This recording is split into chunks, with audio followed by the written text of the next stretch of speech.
The meeting room on Nexus Station felt cold despite the perfect climate control. Its ambassador Kethver stood at the head of the long table, his blue skin flickering with nervous light patterns. Round him sat 12 other alien representatives from across the galaxy. Each one looked tired. Each one looked afraid.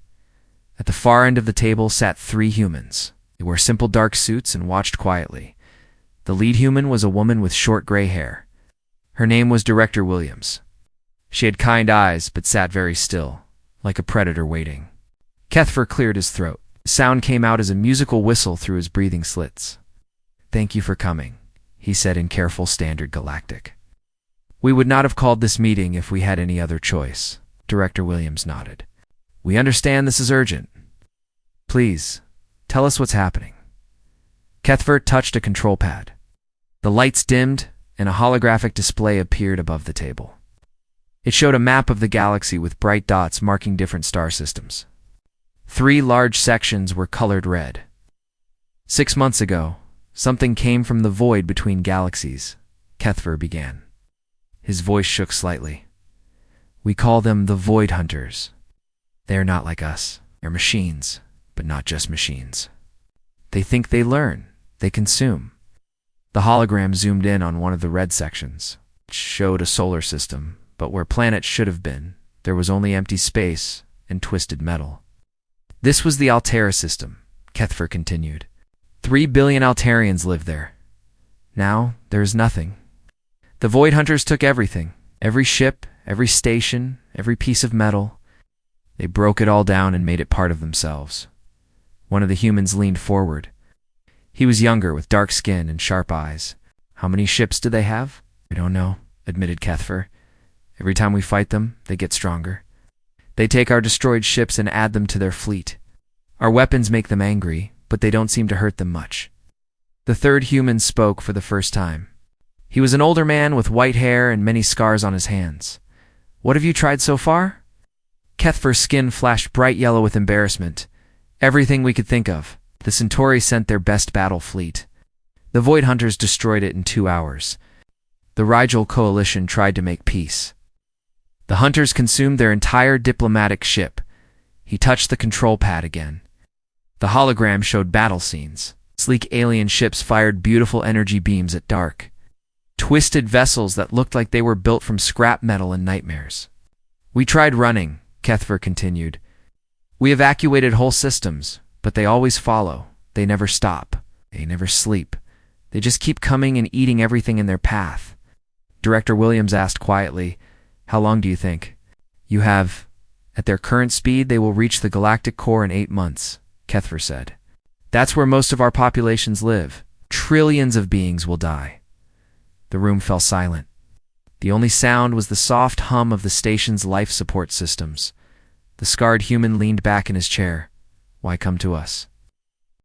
"Been part of the Galactic Council for what, 5 years? We're the newest members? Surely you have other options." Kethver's skin flickered through several colors before settling on a deep purple that meant desperate honesty. "You are our last hope. Every other major civilization has tried to stop them. The Vegan Empire had ships twice the size of yours. The Crystal Confederacy had energy shields that could stop a star. The machine worlds had artificial intelligence that could think faster than any biological mind." He paused and looked directly at the humans. "They are all gone now, consumed." "Added to the Hunter's fleet?" The young human with sharp eyes asked. "What makes you think we can do better?" "Your species is different," Kethver said slowly. "In the 5 years since you joined the Council, we have studied your history. You fight wars differently than we do. Most civilized species fight to defend their territory or resources. You seem to fight for ideas, for concepts. Sometimes you fight just because someone told you that you couldn't win." Director Williams smiled slightly. "Data, it was not a happy smile." "You've been reading our military history?" "Yes," Kethver admitted.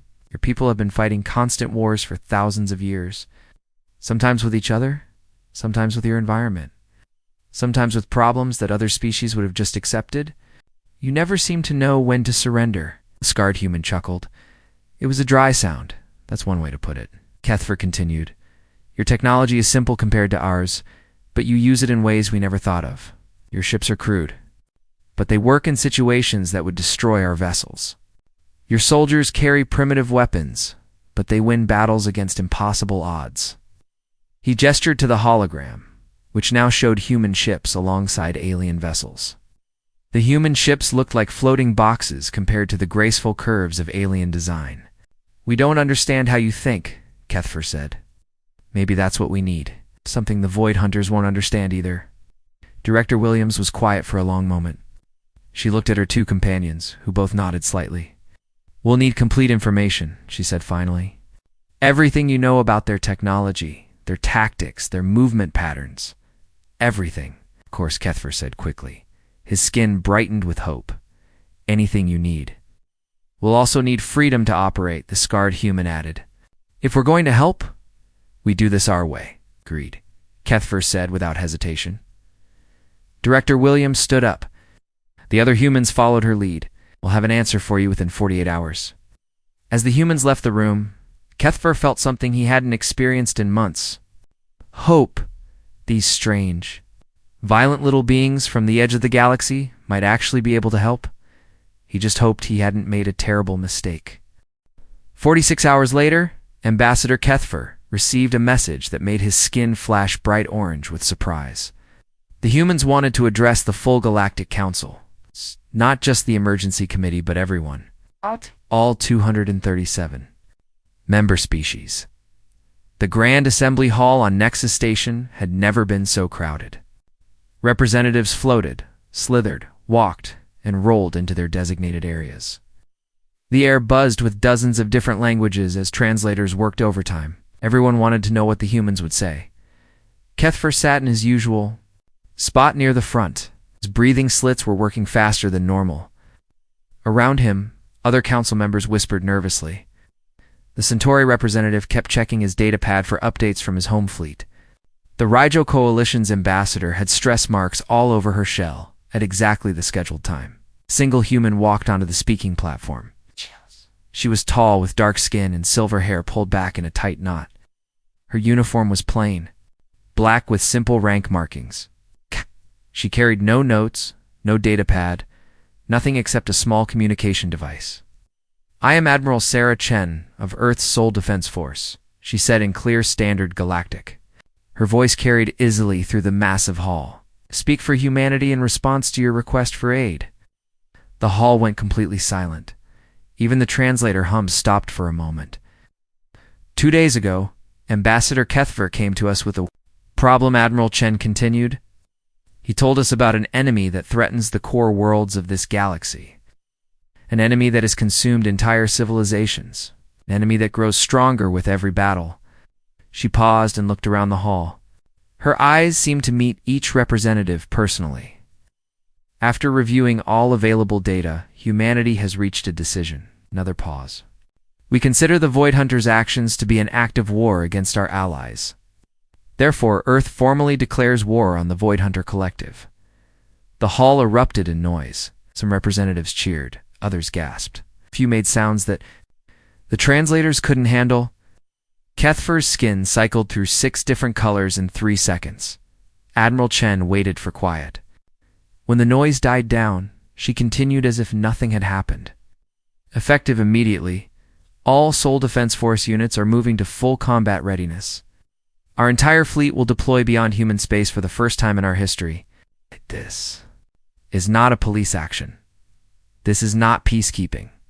This is war." The vegan representative, a tall purple being with 4 arms, stood up. "Admiral Chen, with respect, your entire fleet numbers less than 5,000 ships. The Void Hunters destroyed. Our grand armada of 50,000 vessels in a single week." Admiral Chen nodded politely. "I understand your concern. However, you may not have complete information about human military capabilities." She touched her communication device. "Fleet Command, this is Admiral Chen. Please transmit current mobilization status to the Council Chamber." The main display? Screen lit up with what looked like a standard military readout. Numbers and symbols scrolled past too fast for most species to read. But the totals at the bottom were clear enough. Active ships: 47,329 reserve ships, 152,847 construction. Q. 89,156 total personnel. 2.8 billion. The hall went silent again. This time, it was the silence of shock. The Crystal Confederacy's ambassador spoke in a voice like breaking glass. Those numbers cannot be correct. Our intelligence reports said Earth had fewer than 10,000 military vessels. Your intelligence was accurate about our active fleet, Admiral Chen replied calmly. However, Earth maintains significant reserve forces. We also have extensive industrial capacity that can be converted to military production when needed. Kethver found his voice. Admiral, where did these ships come from? When we visited your system, we saw no massive shipyards, no military complexes. Admiral? Chen's expression didn't change. Much of Earth's military infrastructure is integrated with our civilian systems. Our cargo haulers can be converted to troop transports. Our mining ships can be refitted as weapons platforms. Our industrial stations can produce military equipment as easily as consumer goods. She touched her device again. In addition to Seoul Defense Force assets, we have contributions from the Martian colonial fleet, the Belt Miners Protective Association, the Europa Deep Space Patrol, and approximately 400 independent shipping companies who have volunteered their vessels for military conversion. The Altarian survivor colony's representative spoke up. Admiral, we appreciate your enthusiasm, but you don't understand what you're facing. The Void Hunters adapt to every tactic we've tried. They learn from every engagement. How can human ships succeed where ours failed? For the first time, Admiral Chen smiled. It was not a comfortable expression. The Void Hunters have fought defensive wars, she said. They have fought civilized wars. They have fought wars where their opponents tried to minimize casualties and preserve infrastructure. Her smile got wider. They have never fought humans.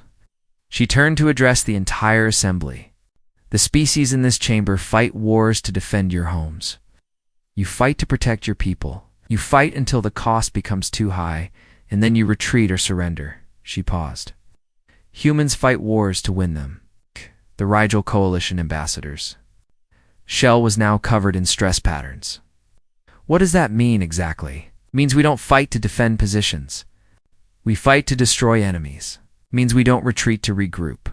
We advance until there's nothing left to advance against. It means when someone declares war on our friends, we take it personally. Admiral Chen looked around the room one more. Time. The Void Hunters have been consuming civilizations that fight fair. That changes now. She touched her device once more. Fleet Command, you are authorized to begin Phase 1 deployment. Rules of engagement are unrestricted warfare. The mission is complete elimination of all Void Hunter assets. A voice came through. The device clear enough for everyone to hear. Admiral. Seoul Defense Force moving to battle stations. Mars Orbital Command reports ready. Belt Mining Fleet reports ready. All reserve units are coming online. Estimated time to full deployment, 72 hours. Admiral Chen looked back at the council. We'll have our forward elements in position within the week. Our main battle groups will follow. Don't worry about supply lines or support infrastructure. We'll build what we need as we go. She started to leave, then stopped and turned back. Oh, and one more thing. Some of you might want to evacuate any civilian populations from systems. Near the projected battle zones, things might get a little messy. As Admiral Chen walked out of the chamber, the assembled representatives sat in stunned silence. Finally, the Centauri representative whispered something that the translators caught and broadcast to the entire hall. What have we done? Kethver stared at the empty speaking platform and wondered the same thing. The humans had agreed to help.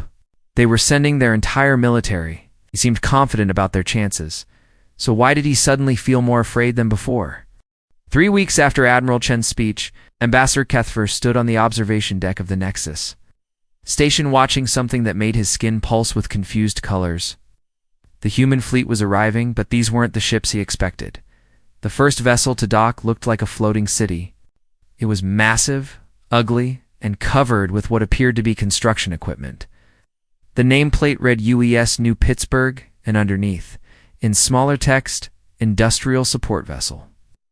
That's not a warship, muttered the Centauri observer next.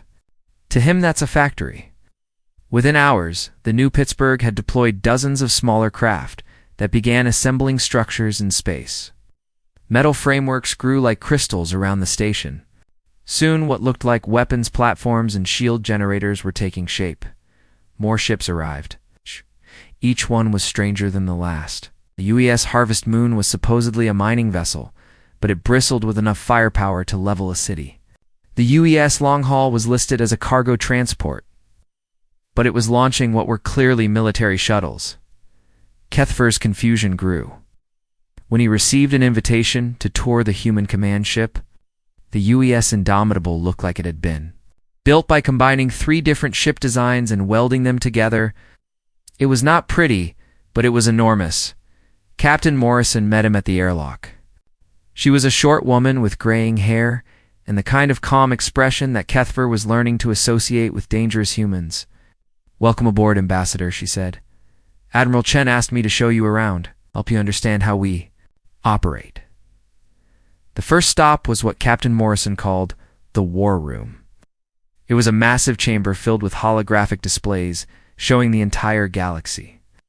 Dozens of humans sat at workstations, monitoring data streams and communications from across known space. "This is where we track everything," Morrison explained.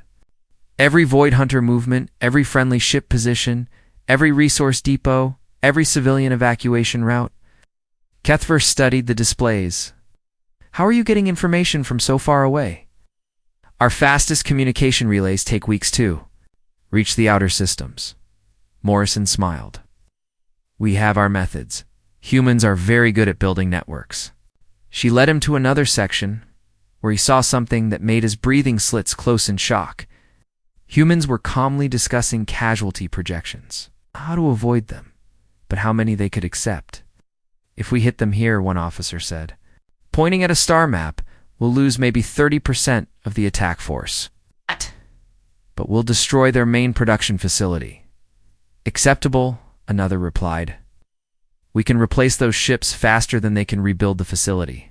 They talked about losing ships and people the way Kethfer's people talked about running low on office supplies.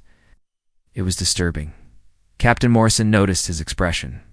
"Something wrong, Ambassador?" "You speak of losses so casually," Kethfer said. "Don't your people value life?" "Of course we do," Morrison replied. "But we also understand that in war, some people die so that others can live. The trick is making sure the right people die." She led him deeper into the ship. "Let me show you something that might help you understand." They entered what looked like a library, but instead of books, the walls were covered with screens showing historical documents. Morrison activated one of them. "This is from something we call World War II," she said. "It happened about 300 years ago on Earth." The screen showed images that made Kethfer's skin turn pale blue with horror. Massive battles involving millions of soldiers. Cities reduced to rubble. Machines of war that dwarfed anything he'd seen in galactic conflicts. "Your people fought this war against each other?" he asked. Among others, yes. This particular war lasted 6 years and involved most of our planet. Approximately 70 million humans died. Kethfer could barely process the number. Million. That's more than the entire population of some council worlds. "Yes," Morrison said matter-of-factly. "And that was just one war. We've had thousands of others. Some bigger, some smaller. We've been fighting continuously for our entire recorded history." She changed the display to show different conflicts. The Napoleonic Wars, the American Civil War, the 100 Years' War, the Mongol conquests, the Crusades. Each name came with images of destruction and death. "Why?" Kethfer whispered. "Why do you fight so much?" Morrison thought for a moment. "Lots of reasons. Resources, territory, religion, politics. Sometimes just because someone insulted someone else. But mostly because we're very good at it, and it usually works." They moved to another section where human technicians were working on what appeared to be captured Void Hunter technology. But they weren't just studying it. "We've been analyzing the wreckage from previous battles," Morrison explained. "Interesting design philosophy. Very efficient, but not very creative." One of the technicians looked up. "Captain, we've figured out how their adaptive systems work. They copy successful tactics and incorporate them into their programming." Good, Morrison replied. Can we fool them? Absolutely. Their learning algorithm is actually pretty simple. You can feed them false data, make them adapt to threats that don't exist. Kethfer was amazed. You're going to trick machines? Machines are easy to trick, the technician said with a grin. They follow rules. Humans are very good at breaking rules. As the tour continued, Kethfer began to understand something terrifying about humanity. Every aspect of their civilization was built around conflict. Their logistics systems were designed to supply armies across impossible distances. Their communications networks were hardened against attack. Their industrial capacity could switch from making farming equipment to making weapons overnight. Even their entertainment was about war. Morrison showed him something called strategy games that humans played for fun. They were simulations of complex military campaigns. You play war games in your spare time? Kethfer asked. Some people do, Morrison said. Others read military history, study famous battles, analyze tactical decisions. It's a hobby. When the tour ended, Kethfer felt sick. He had spent the last few hours with people who discussed mass destruction like it was mathematics. Who planned the deaths of millions with the same calm efficiency they used to plan dinner? Back in his quarters, he accessed the human historical database that Captain Morrison had given him permission to use. What he found there made his skin cycle through every color of terror his species possessed. Humans had fought wars with sticks and stones, wars with swords and spears, wars with gunpowder and cannons, wars with flying machines and chemical weapons, wars with nuclear bombs that could destroy entire cities in seconds. Somehow, they had survived all of it. More than survived, they had thrived. Every conflict had made them stronger, smarter, more efficient at organized violence. He found records of something called the Cold War, where two human nations had built enough nuclear weapons to destroy their entire planet. Several times over, they had pointed these weapons at each other for decades, just to see who would blink first. Neither side blinked. They just kept building more weapons until one side collapsed from exhaustion. Kethfer realized with growing horror that the galaxy had just invited the most successful predator species in known history to solve their pest problem. Humans didn't just fight wars. They were war. It was woven into every fiber of their being, every aspect of their culture, every thought in their heads. And now they were coming for the Void Hunters. He opened a communication channel to the council chambers and began typing a message then. He stopped. What could he say that he had made a mistake? That humanity was too dangerous, that they should call off the war. It was too late for that. The human war machine was already moving. Ships were deploying, strategies were being implemented, and somewhere out there, Admiral Chen was probably planning the complete and total destruction of an entire species with the same calm professionalism. She used to order lunch, Kethfer deleted his message and just sat in the dark, wondering if the cure was going to be worse than the disease. The first battle happened in the Kepler system, 12 light-years from the galactic core. Ambassador Kethfer watched it unfold from the safety of a council observation ship positioned far from the fighting. What he saw changed everything. He thought he knew about warfare. The Void Hunters arrived first, as they always did. Their fleet was massive, dark ships that looked like they had been built from the bones of dead civilizations. They moved in perfect formation, their adaptive intelligence already analyzing the system for the best approach to consumption. They found the human fleet waiting for them. But the humans weren't lined up in neat battle formations like every other species did. Instead, their ships were scattered throughout the system in what looked like random positions. Some hid behind asteroids. Others floated near the system's gas giant. Few seemed to be running away. The Void Hunters, following their usual pattern, moved to surround and destroy the largest concentration of human ships. It was a standard tactic that had worked against every other species they had encountered. That's when Admiral Chen sprung her trap. The retreating human ship suddenly turned and attacked from behind. The vessels hiding in the asteroid field emerged and began firing on the Void Hunter flanks. The ships near the gas giant used the planet's gravity to slingshot themselves into the enemy formation at incredible speeds. But what shocked Kethver most wasn't the tactics. It was what the humans were shooting, instead of the clean energy beams that galactic civilizations preferred. Human weapons threw chunks of metal at their targets. Lots of chunks. Millions of them. Space around the Void Hunter ships filled with what looked like deadly hailstorms. Kinetic bombardment, explained Captain Rodriguez, the human observer assigned to the Council ship. Simple physics. Mass times velocity equals dead enemy ships. The Void Hunters tried to adapt, as they always did. Their shields adjusted to deflect energy weapons that weren't coming. Their armor reconfigured to resist beam attacks that never arrived. They were prepared for civilized warfare. They weren't prepared for humans throwing rocks at them really fast. Within 2 hours, the entire Void Hunter fleet was debris. Not disabled, but retreating, completely destroyed. How? Asked, his skin flashing confused colors. They've destroyed fleets twice that size before. Captain Rodriguez smiled. They fought those fleets the way those fleets expected to be fought. Energy weapons at long range, formal battle lines, predictable. Tactics. We don't fight fair.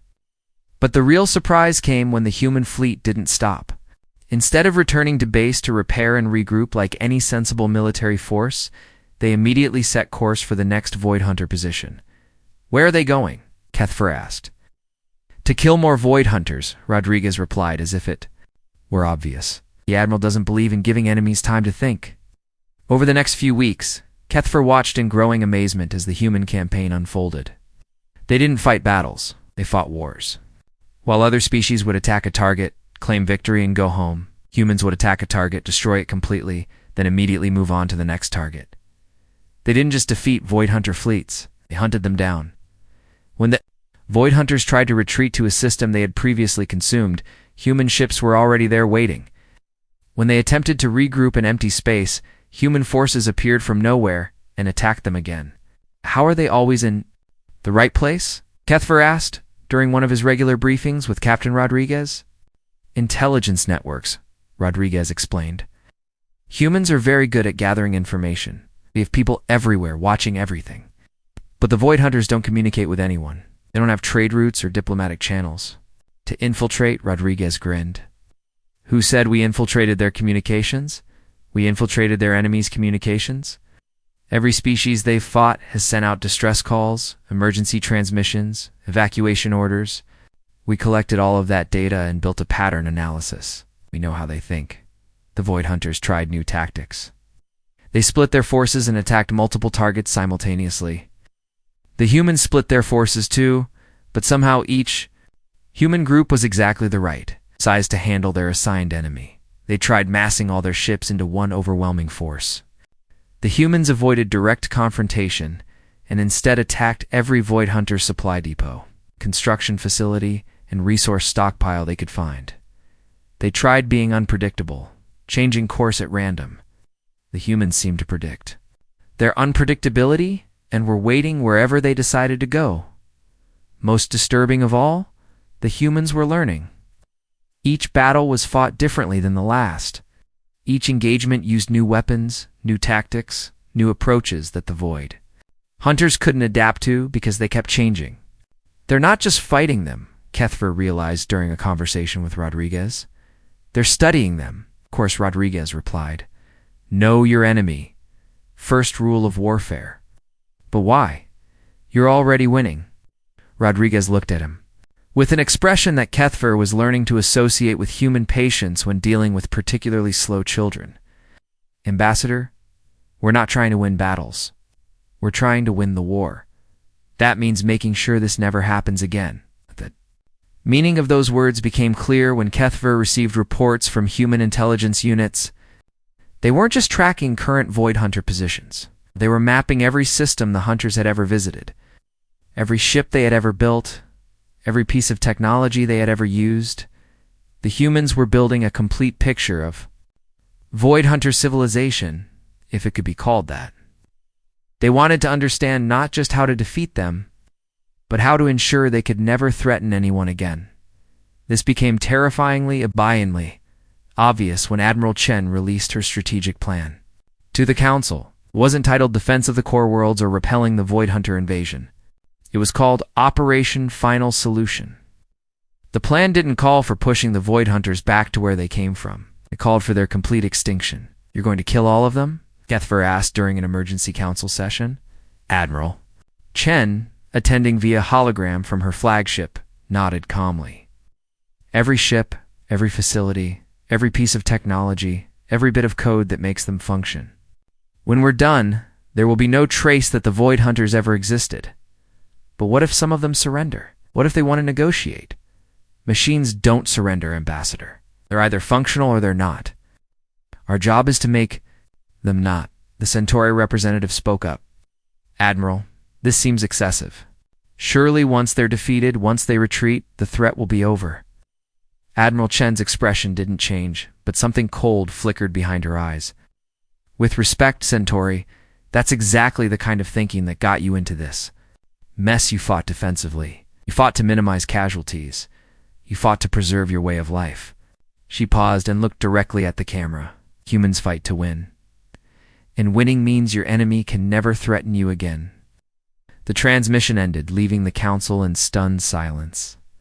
Kethver sat in his chair, watching the tactical displays that showed human forces advancing on multiple fronts. The Void Hunters weren't just losing. They were being systematically exterminated by beings who approached warfare like it. It was an engineering problem to be solved. For the first time since this whole crisis began, Kethver felt sorry for the Void Hunters.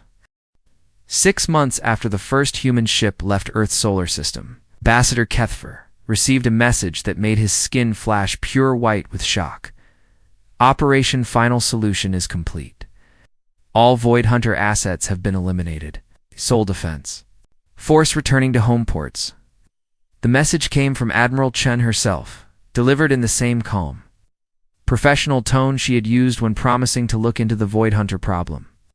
Kethver stared at the communication screen for several minutes, unable to process what he had just read. Complete elimination. In 6 months, a threat that had consumed 3 star systems and terrorized the galaxy for over a year had been erased from existence. The final battle, if it could be called that, happened in a system on the edge of known space. The last Void Hunter fleet had retreated there, hoping to regroup and plan a new strategy. Instead, they found themselves surrounded by human forces that had been waiting for them. Kethver watched the recording from the Council's monitoring station. The Void Hunters had gathered every remaining ship they possessed into one massive formation. It was still an impressive sight, nearly 1,000 vessels of various sizes, all bristling with weapons and adaptive technology. The human fleet that appeared around them was 3 times larger, but what happened next wasn't a battle. It was an execution. The humans didn't bother with fancy tactics or clever strategies. They simply opened fire from every direction at once. The space around the Void Hunter fleet turned into a storm of projectiles, energy beams, and explosive devices that the aliens had never seen before. The Void Hunters tried to fight back, but their adaptive systems couldn't handle the sheer variety of weapons being used against them. Every time they adjusted to defend against one type of attack, 10 others would hit them from different angles. In less than an hour, it was over. The last Void Hunter ship exploded in a burst of twisted metal and sparking electronics. The threat that had consumed entire civilizations was nothing but floating debris. Admiral Chen's voice came over the communication channel, as calm as if she were ordering coffee. All targets eliminated, beginning cleanup operations. What followed was perhaps even more disturbing than the battle itself. Human ships spread out through the debris field and began systematically destroying every piece of Void Hunter technology they could find.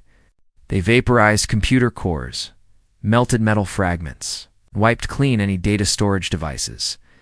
They weren't taking trophies or studying the technology for future use. They were making sure that nothing remained. It's nothing that could be rebuilt, reprogrammed, or reactivated. Ow! Why are they destroying everything? Asked the Centauri observer who was watching alongside Kethver. Captain Rodriguez, who had become something like a permanent human liaison to the Council, answered without taking his eyes off the display. Standard procedure.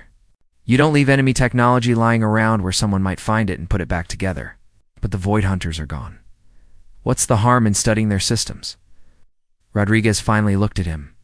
The harm is that someone might decide to improve on their design, maybe make them more efficient, maybe fix whatever weaknesses we exploited to beat them. He turned back to the screen. The Admiral doesn't believe in leaving loose ends. Over the next few days, reports came in from across the galaxy. Human task forces were visiting every system the Void Hunters had touched, searching for any trace of their presence.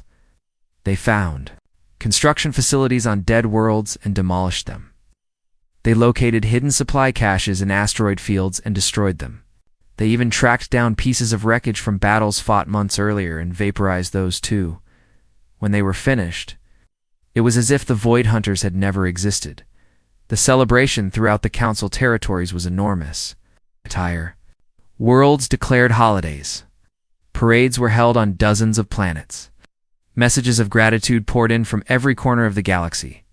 But in the council chambers on Nexus Station, the mood was much more subdued. They did exactly what they said they would do, said the vegan representative. His forearms folded in what his species considered a gesture of deep thought. Total elimination of the threat. Yes, agreed the Crystal Confederacy's ambassador, her voice tinkling like breaking glass. The question is, what do we do now? Admiral Chen had returned to Nexus Station for what she called the after-action review.